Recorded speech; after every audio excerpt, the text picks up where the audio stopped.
In this video, I'll give a quick overview of my April reading and my thoughts about each book. I don't personally do star ratings as I don't find them very helpful or necessary, so instead I'll just let you know if I liked the book, or if I didn't like the book, or if I was neutral on the book, and the reasons why. I'll probably go into some detail about the things I enjoyed or liked about a book and the things that maybe didn't work so well for me. And I'll try to keep everything spoiler-free.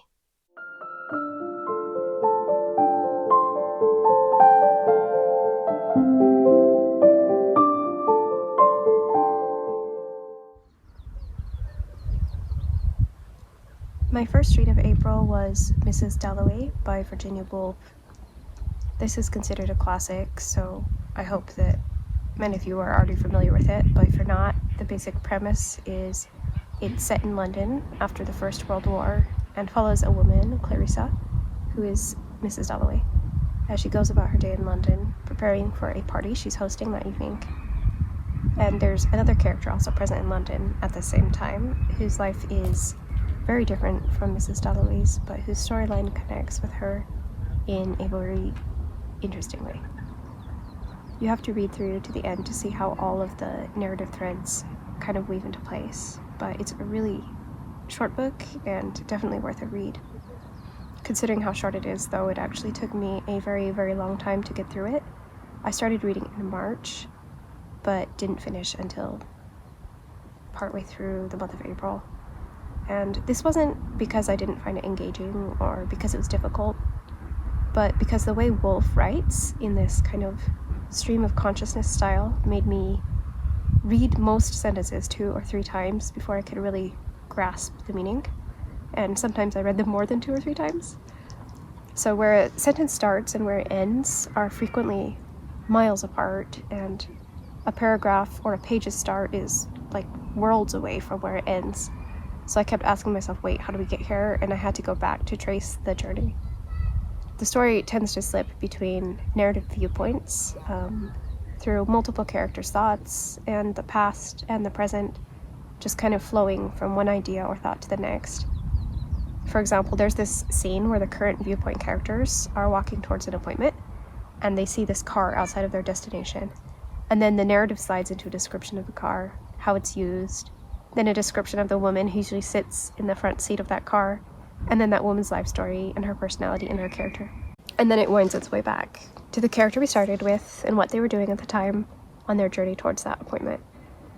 So it could be a bit of a challenge to keep the flow of the story sorted out in my head, and I took this book quite slowly. This is a book that I think would lend itself really well to dissection and discussion. In fact, after reading it, I asked most of my friends who read English literature if they'd ever picked it up, because I wanted to talk through it with someone, but unfortunately nobody had. So this book was a really good challenge for me, and it stretched me in some ways, and it made me feel, how do I describe it? This strange sort of dread while I was reading. Like I was maybe letting life or opportunities to pass me by and leaving me in a dissatisfactory situation when a really simple choice could have led me to something else. And also I had this feeling of dread of making the past into the present, as the characters seem to be doing in this book. I mean, overall, I thought it was a great book, challenging in a good way. I'm glad I read it, and I do recommend it. I don't see a reread of this one ever becoming a high priority for me, unless I was going to do it for purpose of discussion with someone else, but I would be open to it for sure. Definitely recommend giving this book a try.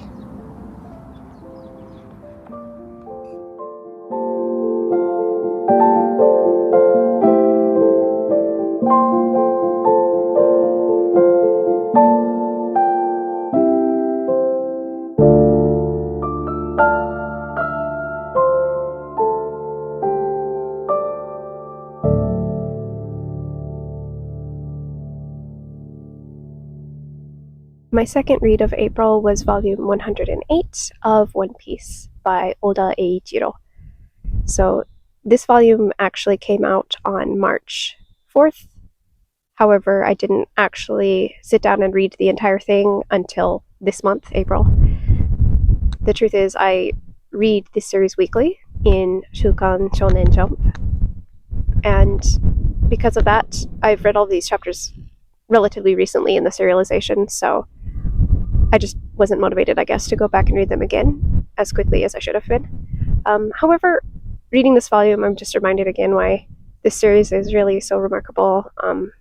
Reading it in chunks rather than just in the weekly format is where I think that the story and the characters really shine, and where I think Oda-san's brilliance is really on display. So this volume in particular is quite interesting. You can kind of see where this black bit is here. That's actually about half the volume is a flashback sequence. And it's quite an emotional one that when reading weekly, I think I didn't quite get the full impact of it because we had those breaks between the weeks. However, reading it like this in this volume format was really great because I was sobbing by the end, and I think it just hit a lot harder, and it was really fantastic. You kind of pick up on a lot of the story behind the story when you're reading this form as well, which sometimes gets lost in the excitement of the weekly release, even among like the most passionate of fans. So I don't want to really give a summary about what this is about because it's very late game in the series, and everything I have to say would be spoilers at this point.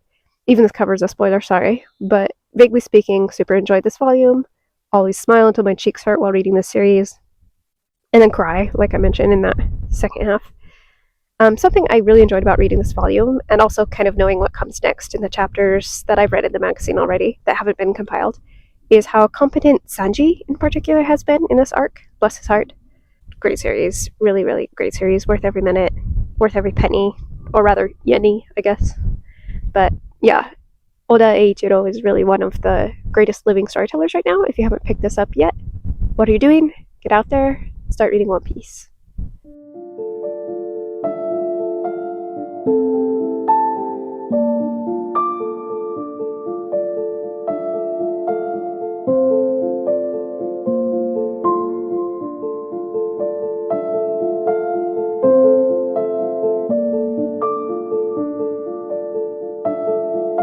The next book I finished in April was Black Ghost of Empire by Kris Manjapra. This is a nonfiction book, and the content is essentially what is in the title. The book examines systems of emancipation that were put in place for African people and people of African descent who were enslaved around the world. And it shows how those systems completely failed the people they were supposed to help, and how instead they continue to harm the victims of slavery.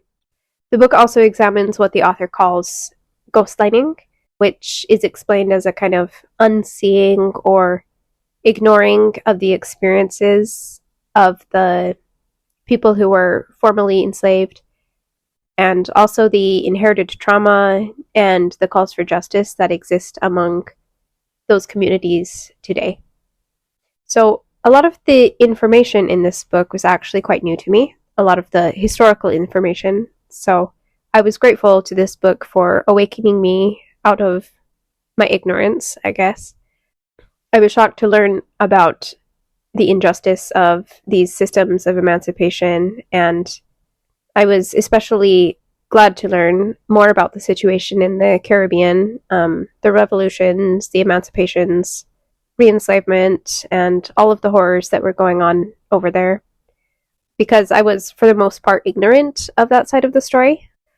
I think this book is very well researched, has a lot of references, a lot of sources, a lot of notes, so you can find more information to read about these topics. And I thought that the criticism and the conclusions that the author draws seemed valid and logical. They seemed like sound conclusions based on the information that we have. I also thought that the portrayal of various historical figures was very realistic, but they were portrayed with a good deal of compassion as well. I think this book is well worth reading. If I have a criticism, it's that the prose is occasionally a bit dry, so it's not a terribly smooth read. But the content, I think, is important enough that the style really shouldn't be the determining factor in deciding whether or not to read this book. So definitely recommended. I did enjoy reading this book.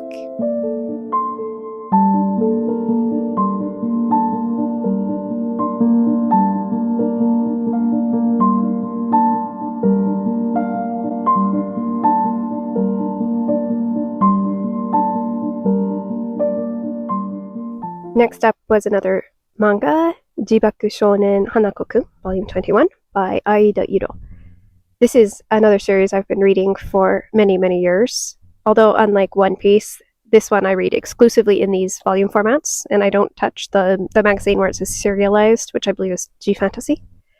So actually with this series, Volume 20 was a big disappointment for me personally. I didn't really love it that much, and I felt like the series is kind of going off the rails a bit. It wasn't the series that I originally fell in love with anymore. Just kind of the conflicts, the plot lines are so far removed from the issues that really started this series that I was kind of starting to lose interest, to be perfectly honest. However, I'm happy to announce that this Volume 21 was a return to form. Thoroughly enjoyed this one. As usual, the art is spectacularly cute. Sorry, I can't really show you a whole lot. Yeah, so art is cute, characters are fun, the story is actually moving in the direction I was hoping it would again, and I'm really looking forward to the next installment of this. Absolutely recommended. If you haven't read this one yet, pick up Jibaku Shonen Hanako-kun. I think this is one of the current best series being serialized right now.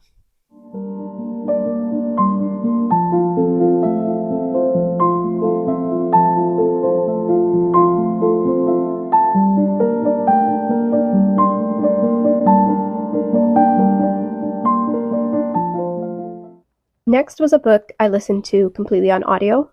It's The Soul of an Octopus by Montgomery. So this is a nonfiction book, and it follows the author through her encounters with several octopuses, mostly in captivity, but also a few in the wild. And it discusses and examines the ideas of personality and consciousness in humans and non-human creatures. And it presents quite a few interesting ideas, as well as lots of information about octopuses. I enjoyed listening to this book, but I admit that by the end I was not convinced to never eat takoyaki again. I, in fact, just ate some octopus sushi yesterday.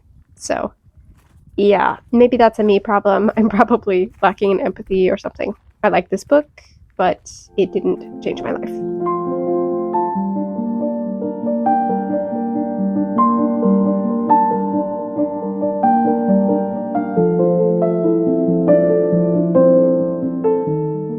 Next up was They Came to Baghdad by Agatha Christie.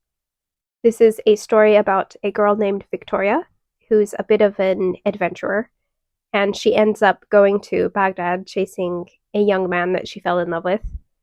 And while there, she gets involved with a plot revolving around a summit of world powers that was scheduled to take place in Baghdad when a mysterious man ends up dying in her hotel room. So this is one of Christie's not mystery or not detective fiction novels. It's more of a thriller or a spy novel. And as with most of her books, I thought it was fun, but it's definitely not as good as her mystery novels.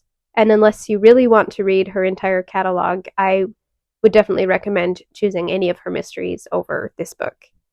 It was entertaining and I enjoyed my time with it. I had fun, but it was mostly forgettable and isn't a very strong recommendation.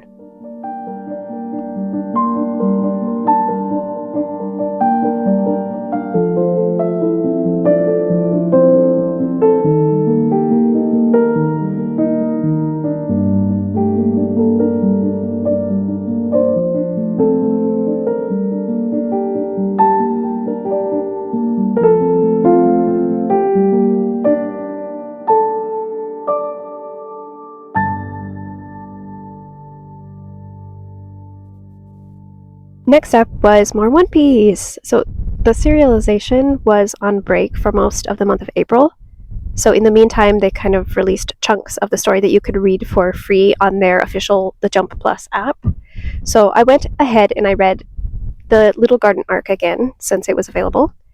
I had actually been doing a reread of this series from the beginning, which I'm constantly rereading the series, but all of my physical volumes are actually currently packed up in boxes because it's likely that I'll be moving soon. So I was grateful they released these chapters for a limited time digitally, and I had a lot of fun. Little Garden is just fun. It's hilarious, well-paced, classic, top-notch One Piece. I ended up writing down a bunch of questions I had about the story that haven't been answered yet, too, so I might send those in sometime to the author and see if he'll answer any of them. It was tons of fun. Definitely recommended. Again, yeah, what are you doing if you haven't read One Piece?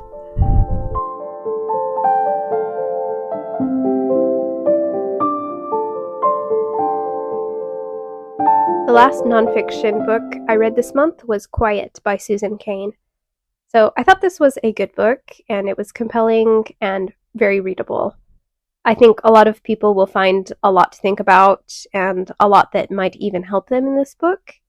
But personally, I was raised on The Highly Sensitive Person by Elaine Aron, who's actually referenced and quoted quite frequently in this book. So I think that because that book was so influential for me, this one ended up being a bit less impactful. They don't cover exactly the same territory, but a lot of, for example, the physiological information is the same. And there are very similar case studies, similar conclusions. My favorite chunk of Quiet were actually the parts where she examined culture and cultural values and how that relates to introversion and extroversion, rather than when she was talking about the characteristics and the powers of quiet people, because a lot of that information was very interesting and relatable. Most of my workplaces and even my volunteer experiences have been very international, and so I saw a lot of these differences and clashes in communication style. And so the insight she had here and a lot of the interviews and case studies that were used for this book were quite interesting to me. Overall, I think this book was a very easy and pleasant read, and I burned through it much faster than I do a typical nonfiction book just because it's so readable. I think this book will help a lot of people and maybe help a lot of relationships, even if it wasn't a huge impact on me myself. I do recommend this book, and I did enjoy my time with it.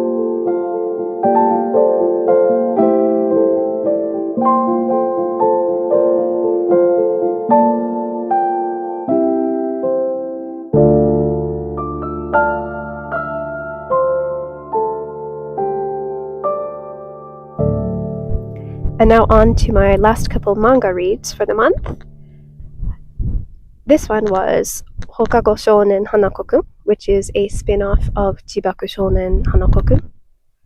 This one is about the same characters, but the story takes place outside the main story. It just has a bunch of short stories, essentially, about the characters featured in the series. And the chapters are very short, mostly comedic, very cute, very fun. A lot of characters that you don't really see get to interact a whole lot in the main series do get to interact in this, and they get put in situations that you would never see in the main series. So for fans of the main series, I definitely think this is worth a read. However, there are some spoilers in here for the main story. So if you haven't read the main story, I would not recommend picking up this until after you're caught up with the main story. I think this volume 2 you'd be okay to read after you've read maybe 20 volumes of the original story, and maybe volume 1 of this after 10 or so volumes, I think would probably be okay. But yeah, definitely recommended. I'm glad I spent my money on this. I'll definitely reread it, and if you're a fan of this series, pick it up.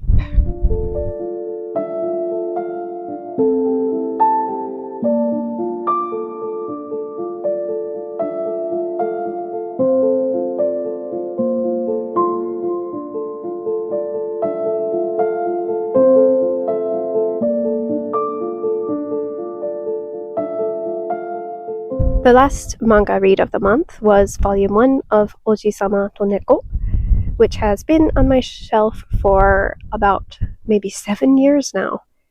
And I've picked it up a lot. I've read a little. I've set it down over the years, just so many times. I can't even count how many times I've done that. But I knew I needed to decide whether to keep or to sell this before I move. So I sat down with a bookmark every day, and I just kept reading until I finished this one. So this is a really lovely manga about an ugly cat, this little guy here, who has been in a pet shop for a very long time and hasn't been adopted.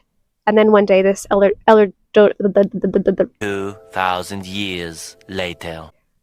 And then one day this elderly gentleman comes in and ends up adopting him. And it's a story of their life together. It's a very warm and very kind manga with lovely artwork, and it will probably make your heart ache a little bit with a good ache, good happy ache. That's why it took me personally so long to read. I've lived alone for many years, and I think I related just a bit too much to the cat in this. So seeing the warmth of their relationship kind of reminded me of my loved ones, and I just got that little ache in my heart. But I do think this is a very good manga. I'm personally not sure if I will continue with the series because it's kind of all the same. I think I would like to keep this volume and reread it in the future, but I'm not particularly feeling pushed to go out and spend money on another one just to get the same thing again and again. So there is not really a plot in this, and it's mostly just vibes, good vibes, happy times. I would recommend this manga to people who just need a little bit of warmth in their lives and who love cats. Maybe if you go to a bookstore, you could pick it up and read the first 3 chapters or so. It's probably, 12 to 15 pages, and then decide from there, because after those first 3 chapters, everything's about the same. It's going to be very similar plots, similar feelings, and it's a good time, but not for everyone, I think.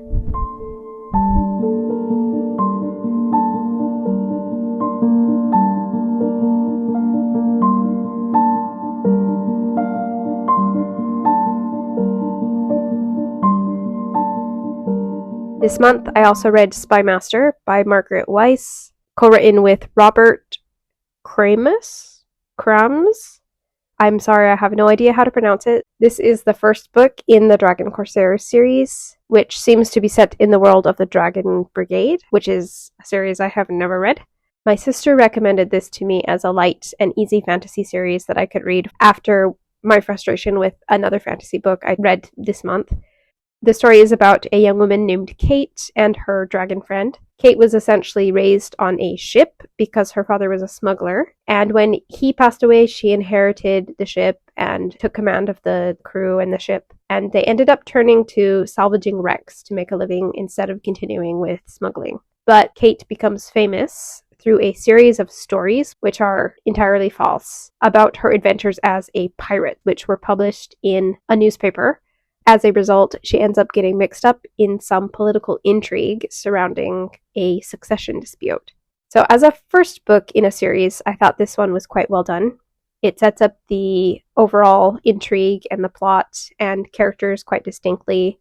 It's very easy to follow. And I felt the end of this book was much more compelling than its beginning, and it does make you want to continue on with the series to see what will happen next. If you've read a lot of fantasy, I don't think there's anything new here in this series that would grab you, but I can see this book going over quite well with people who don't particularly like to read fantasy, particularly high fantasy, because of all the special lingo or the weird names and the detailed magic systems, because this book is quite straightforward and it's very easy to understand. For example, all of the character names are something that you would easily find in our world, and the politics and the cultures and the world aren't that far removed from something that you would read in general or historical fiction. So I think these books could be really fun for someone who wants to get into fantasy. I can also see this series being a good stepping stone for a reader who's wanting to move from YA or middle grade fantasy into adult fantasy, kind of like Brandon Sanderson's books, except a fraction of the length.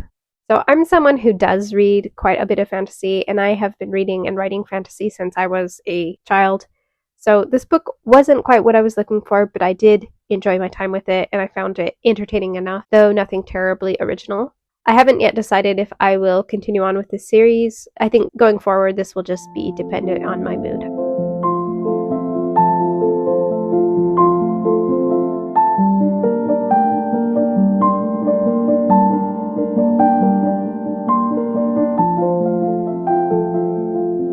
The next book I read this month was Unraveller by Frances Hardinge. This is a fantasy for young readers, and like most of her books, it's a bit dark a bit weird, very, very atmospheric. This is set in a world where the humans have settled on the edges of what they call the wilds, which are these great forests where strange and dangerous magical creatures live and where mysterious and frightening things happen. The humans have formed a kind of contract with the creatures of the wilds so that they don't infringe on one another's territory, and they mostly just try to stay out of each other's way. However, the influence of the wilds is very present and kind of touches the humans occasionally, especially humans who are harboring some kind of resentment or hatred. And those negative feelings eventually explode out of them and curse the person against whom those negative feelings were directed. So in this world, there are quite a few people who have been hurt by curses, and also cursers who have been locked up in hospitals and are basically treated like criminals. Our story follows two children, a girl who was herself the victim of a curse, and also a boy who has a special or particular magical power that he can use to actually unravel the curses. So this story follows their adventures as they go around and unravel the curses on various people, and also as they kind of discover that there is a deeper and dangerous conspiracy going on in this land. As with all of Hardinge's books, this one is just simply brimming with creativity and this creepy atmosphere, this feeling of dread, and some very, very frightening creatures. It's a world that is wonderfully realized, has a great atmosphere, and her prose is, as usual, very lovely. Compared with her previous works, I struggled a bit with this one because I didn't quite connect with the characters, particularly Kellen, the boy. By the end, I didn't really feel emotionally invested in either of the main two characters, and I think maybe it was because the point of view was kind of always bouncing around between the two, and occasionally to other characters as well. So I just found it a little difficult to get emotionally invested and to fully understand these characters. And the second complaint I had with this book was that everything came together in the end just a little too neatly. With all the plot threads that they had going on, things were just a little bit too messy, and tying that up all together just seemed a little too convenient. But yeah, I think it's a good book. If you're a fan of Hardinge's works, I would definitely recommend checking it out. If you have never read her works, I think this book is not a bad place to start. I think there's a lot of people out there who would enjoy this book even more than I did. And yes, I would recommend this book. And am I glad I read this book? Yes, absolutely.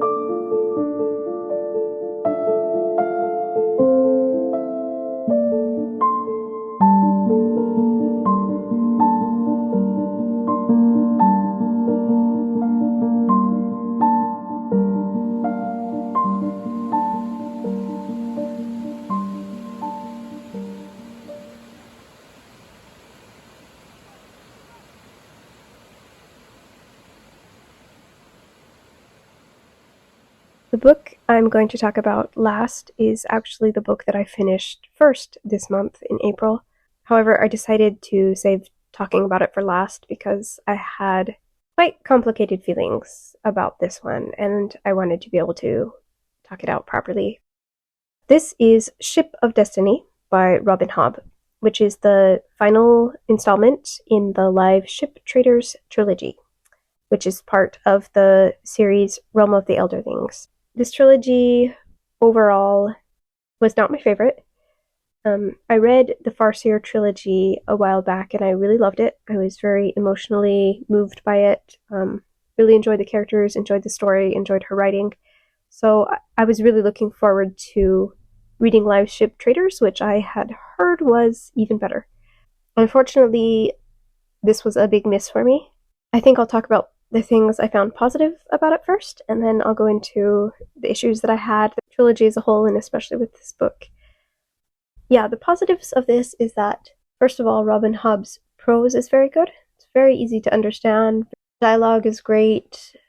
Description is great. Not too much or too little of any of those things. So it's just a really, really easy read. The story is also very interesting. I think that a lot of the ideas and the concepts in this world that we're introduced to are really excellent, really creative, and really well done. And I think really a lot that happens in this trilogy is very good, and I can see why people would really enjoy that aspect of these books. So overall, I did have 3 issues with the trilogy. I could go into much, much, much greater detail about all my nitpicks of this final book, but I'm just going to stick with these 3 today. First was that there are no surprises in this series, no surprises at all. Everything was set up very obviously. She spends a long time building up to every reveal and every plot twist that happens here, and unfortunately, I knew all of the twists like 500, 600 pages, in one case even like 2 books before any of the characters did, and so it was just felt like a slog getting to the point where myself and the characters were finally on the same page. There's so many creative things in this series that I just felt like if she had kept the secret a little better, the reveals and the payoff would have been so much more rewarding, but she chose not to do that, so this trilogy is very, very predictable. I never felt any particular tension or excitement. Yeah, so the second issue I had with this series is that the author has done this weird thing where she spends a long time building up to climatic events very carefully. She spends a lot of time setting her stage and putting the characters in place and giving the characters experiences that help them kind of progress to the point where something can happen in the story. And she does this very, very well, very, very carefully. It's really quite excellent, actually, the build-up is. But then, when we get to the actual event, instead she chooses to skip over it, sudden time slip forward. We never see the event. We get a paragraph-long description of what happened. And this happened over and over throughout this book. In fact, one of the major events, I'll put up a spoiler warning just in case, but a major event of this book, which is set up in the very, very first pages, like the prologue or the prelude or whatever it is to this first book of this trilogy, and then that plotline and that quest is carried through the entire trilogy, but the final event and the culmination of this quest is never shown. When I noticed that this started happening, then it just really started to irritate me. I don't understand why she chose to deprive us of most of the climaxes and spend so much time on really unnecessary things. It was just so frustrating. But I guess my number one complaint is that the characters are all horrible. By the end, I hated them all, except maybe Ronica and Amber. At the beginning, I had empathy for the characters, and I was looking forward to seeing them change and grow throughout the series, but when they kept doing the same dumb things over and over, I was like, okay, yeah, you're stupid and you don't learn from your own mistakes. And then also, maybe this is just a me thing, but all of the romance in these books is so gross and so cringy, and the weird age differences were really, really, really creepy. Overall, I did not like this trilogy. I regret reading it. Second half of this book in particular was just a mess. I kind of wish I had the time back that I invested in this series, and I'm very disappointed because I did love the Farseer trilogy and I was really looking forward to reading more in this realm of the Elderling series, and now I'm doubting whether or not I want to continue on because this was just such a miss with me.